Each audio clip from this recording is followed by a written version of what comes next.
You're mentioning fasting as potentially being a big stressor that could make this situation worse, correct? Because you're saying if a woman's already nutrient deprived or she's having major issues, potentially too much blood loss, fasting is something that could throw off blood sugar balance, but also, as you mentioned before, there's no nutrition in starving. So you're saying in this case, 3 meals a day may be better than doing a fasting protocol. Yeah, the problem with fasting can help when there's insulin resistance, but one, there needs to not be a lot of blood sugar stress, meaning up and down, right? See, people think like, oh, if I have blood sugar issues, then fasting is great. Well, not if there's dysglycemia, because dysglycemia, it means your blood sugar's up and down and up and down.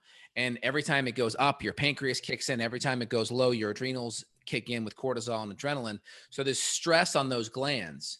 So the problem with that is you want to make sure you buffer that with healthy proteins and fats. It's like putting a fire going and putting twigs and paper on it. If you ever started a fire that way, you'd be feeding the fire every 30 minutes to an hour or even more because the fire would burn out fast. So a log on the fire that stays there for hours is like proteins and fats. And most women, they metabolically keep their fire going with twigs and paper and gasoline. And you just can't, you're going to be next to the fire all day. Those are your grazers. Okay. Or if you're trying to fast, well, eventually the fire is just not on. You're going to get cold, i.e., your metabolism is going to decrease.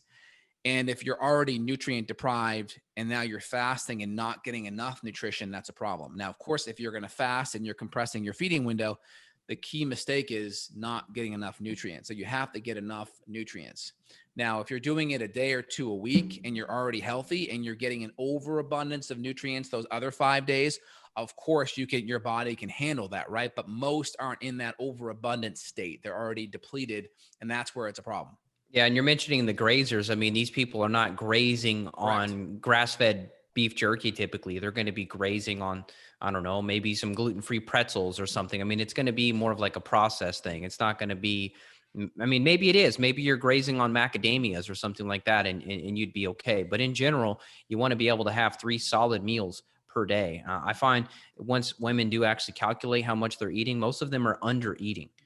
Most are. And then also, I'm not a big fan of snacks. Snacks typically mean a carbohydrate, primarily a carbohydrate, macronutrient, and balanced meal.